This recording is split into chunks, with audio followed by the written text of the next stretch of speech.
I'd like to introduce you to Jean. Can you pronounce your last name, Jean? Taglialavore. Means cut work, by the way. Can anybody repeat that last name?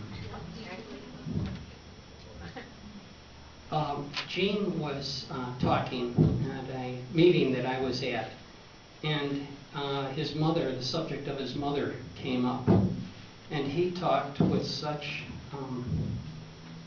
a glow, I guess you would call it, about his mother. I thought this could be a good topic for us, and so, Jean, can you tell us about your mother?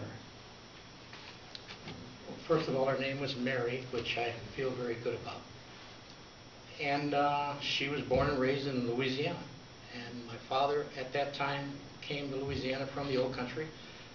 They obviously got married, and they moved up to Chicago where their work was. Can you all hear it? Yeah. My sister came along first. She's 8 years older than I am. She's dead and gone now, but nevertheless, she had a lot of push on me as much as my mother. My mother was a gem. You know, a lot of the realization doesn't hit you until you get older.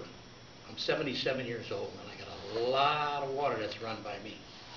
And as time progressed, my mother was always anxious and trying to not push me, but always there for any time any problems occurred with me. I can remember one time, and this is what I spoke the other day about my mother being a very big influence on me. We lived in an apartment building where Cabrini Green sits right now. And I used to go to church. There was a small church right down the street that I went. My mother and dad didn't go to church. They were Catholic. My mother was one of 9 people, so there had to be some Catholicism put in there somewhere. And there was one time, it was during the Second World War, that I really remember real well. I was only 7 years old then, and the time came where she wanted me to go to the store. Corner stores were all over the place. There was nothing like we've got today.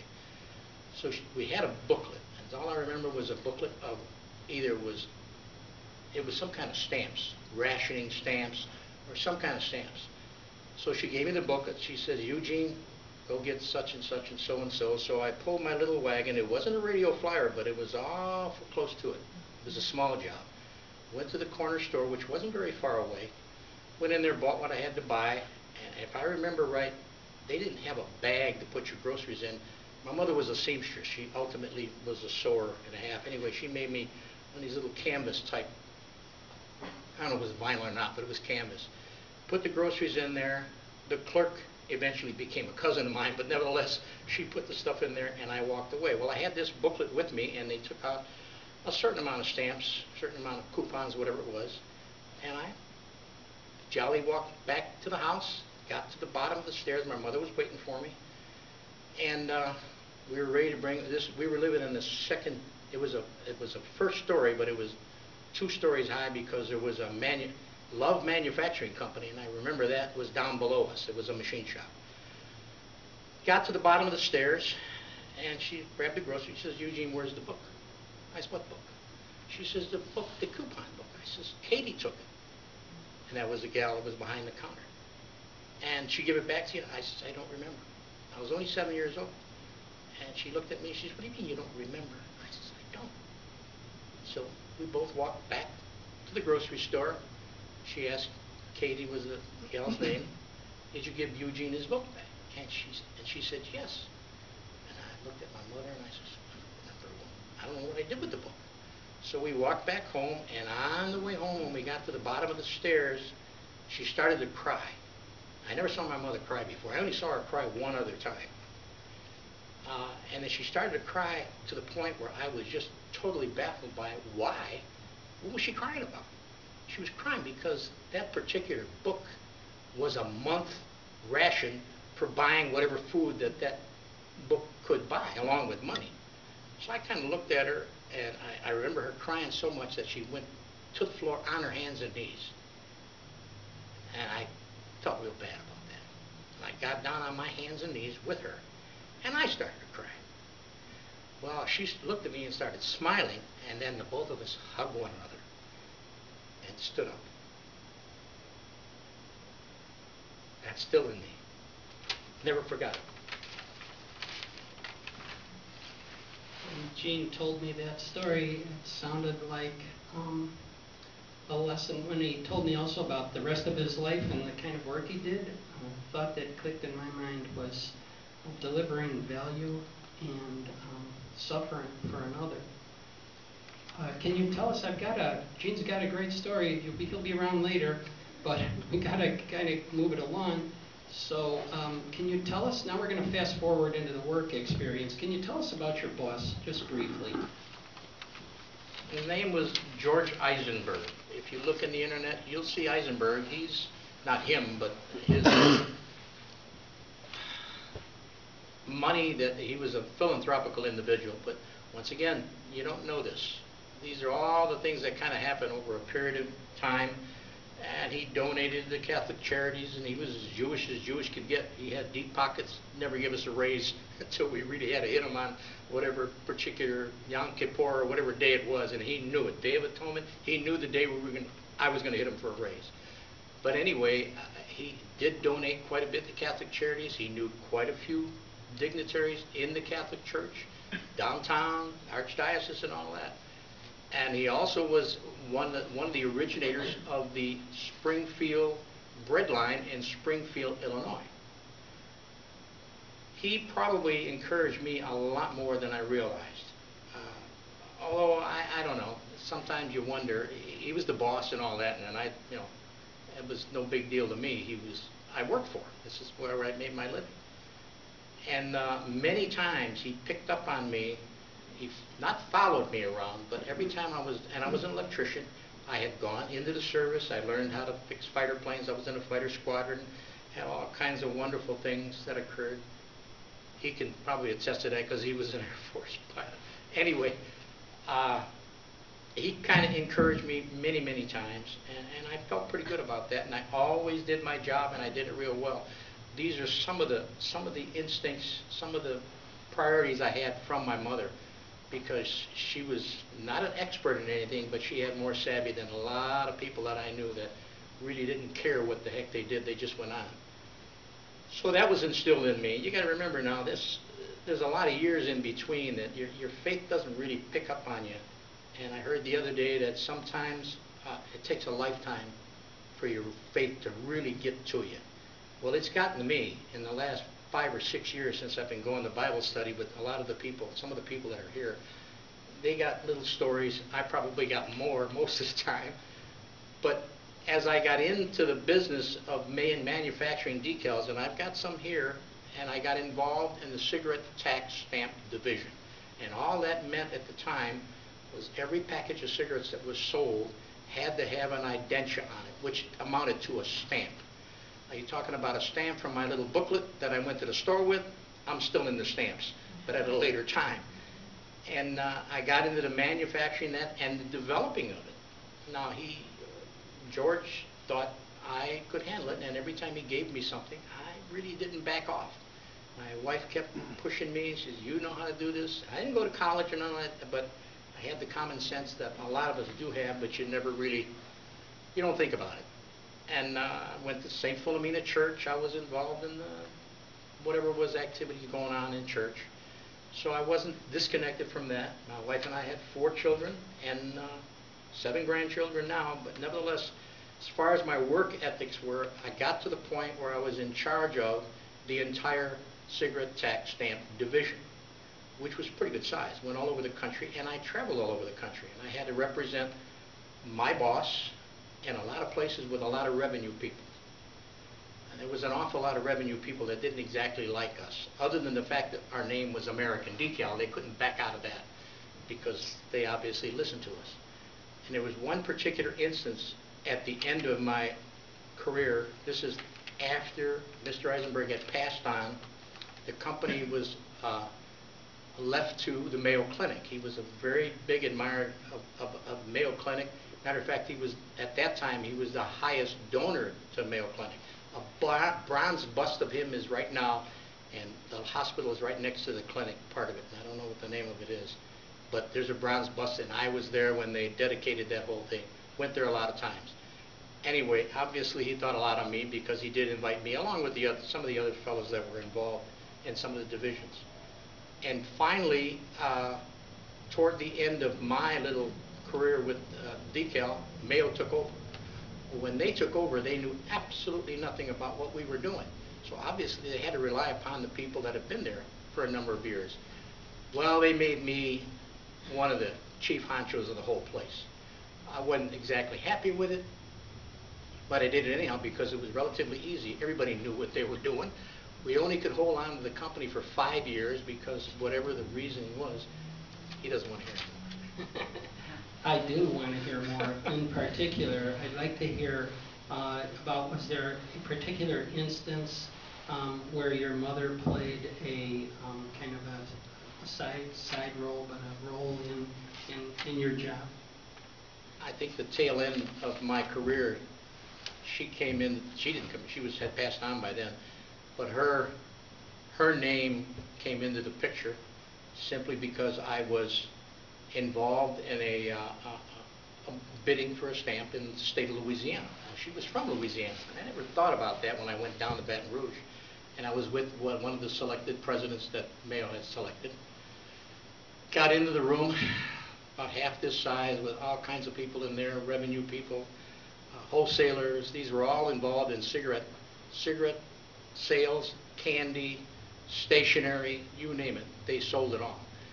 Well, my competitor resisted the fact that although we were the low bidder, he insisted that we were not capable of manufacturing to the degree that Louisiana wanted. Well, the president that was with me knew nothing about the business at all other than just officiating, being president. I knew about the whole product from one end to the other. So in the process of having all this little conversation, I was constantly being bombarded with questions about how the numbering system, it was a whole host of things that they just kept bombarding me with, and I always had an answer because it wasn't a problem. I didn't have to remember. I don't have to remember anything right now, matter of fact, because it's still embedded in my mind, fortunately. So they kept pounding on me as far as sending and descending numbers, and each little stamp is only half-inch square. I got samples of them with me. We used to put a 4-digit number in there, and in the process there was 30,000 of these things on one little roll. That's how most of these states make a lot of their money on cigarette tax. They still do it, but not as to the degree they did it then. So my competitor kept coming up with they couldn't possibly decipher all these things that was in my stamp as opposed to theirs. Well, I admitted the fact that they had a better numbering system, but I had a better way of calculating. The only thing you had to do was add 2 zeros and multiply by 3. And then somebody come up and say, well, what's 3 times 77? You know, they were bombarding me with a lot of questions, and I couldn't answer it. And I looked at the guy and I pointed to him. That's the revenue. Now you want a director. I said, don't be a wise guy. This is in front of a lot of people that I shouldn't have been saying that. About that time, Tommy's sitting next to me and he's kicking me in the legs, telling me to basically shut up because I was getting people in trouble, myself in trouble. So I didn't really feel that I was going to shut up. So before you know it, I stood up, and everybody's wondering why. Tommy didn't know what I was going to do. And I looked at everybody. I said, are the people in Texas smarter than the people in Louisiana? And everybody didn't say boo. I says, are the people in Arkansas, next state, are they smarter than the people in Louisiana? Nobody said anything. I says, I detest the fact that you people think that the people of Louisiana are so stupid that they can't do the same thing we sell to Texas, we sell to Arkansas. I says, you're calling my mother stupid because she was born and raised in Bossier City, Louisiana, right here. Well, they all just kind of sat back, stood up. Tommy kicked me once again, stood up and says, we withdraw. He wanted to pull out because I was making a spectacle of myself, but these people just irritated me. They got up. We shot the breeze a while. They started quizzing me. I didn't have no problem with it at all. Then the director wanted to have a meeting. So we had a meeting after the fact. Believe it or not, the director apologized to us because they were raking me over the coals with all these questions. Fortunately, I had answers, but just did a good number on me. And at the end of that, I looked at the director, I says, we'll be back next year, and you'll know who we are. And we were back next year. And I don't have a sample of that, but we printed that little square stamp with the pelican in the middle of it, because that was their state bird. With the number right in front of it. I spent a lot of time in New Orleans, believe me. After that, we started installing equipment, and that's that. Notice that the people that Gene had worked with, Gene had his own system, and that It was just a different system. the people who were running this knew how to run it. And so he was taking, remember that story of his mother? The dignity, she did not berate Gene. She always respected his dignity.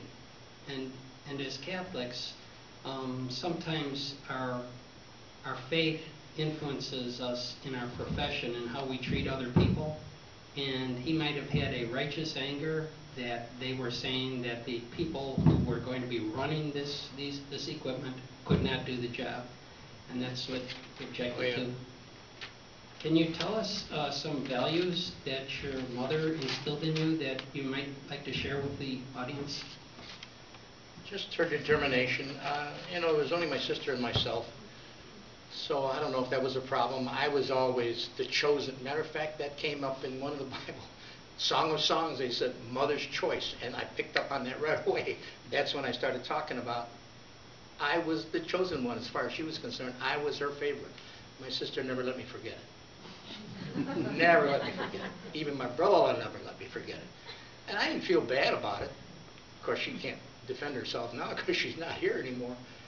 But there was a lot of things that my mother instilled an awful lot of things in me. And I imagine most of the women that are mothers know what I'm talking about, especially when their son or daughter respond in such a way that it is a positive. And I don't know, it's just she was just a gem, and that I never forgot. And she only went to 6th grade. Thanks, Gene. We'll open it up to questions now that anybody might have about Gene and about his work, something that he left out. I got samples. I wasn't a salesman, but I was close. So, Did you ever recover the stamp folder? No, No? never did find it. Never did find it. And I really don't know. I never, until I got older, realized that was the month supply of however the heck they distributed them. During the Second World War, they did a lot of things that we haven't even a clue of what's going on now. A lot of things going on politically now, but it was a lot more acute then than it is now. Never had a car either.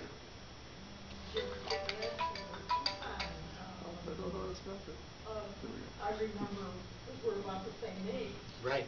and you also, you only had to buy like shoes, you were only allowed like a certain number of shoes. Something like that. I don't exactly remember. Toothpaste, everything. I remember wearing knickers. Corduroy, green knickers. This is a perfect day for that, too. I'll never forget that. any other questions? That must have really been the sight, right? No pictures. There's not all these fancy cameras that they got now. Wasn't even close. Thanks. Oh, there's Mary. Mary. In that meeting when you brought up your mom, do you know what made you like come up, bring it up from inside out? I guess the fact that what was going through my mind is just simply that if these other states could have no problem, we made stands for the state of Texas for, my God, years and years. And I didn't feel at the time that these people understood, and I'm sure some of these people in that room knew what I was talking about. Because, you know, when you get into a state like that, when you're bordering, you do sell to the states alongside of you, and you do apply these stamps to the states. So they knew what was going on. So they were totally familiar with some of the things that they knew about, but they didn't want our company to get in to manufacture this stuff because we were 1 penny less per thousand, which, as business goes, that sometimes means a lot of money. I don't, you know, they were okay. It's just that it just got under my skin. And my mother was like that too, by the way. I guess that's where I got it from. She never, well, she told me a couple stories that I can't really repeat because she was Italian and she was called a Dago a lot of times, but they never got away with it. So maybe that kind of stuck with me too. Although I didn't think about that till just now. Gene finished up on time. Let's hear it for Gene.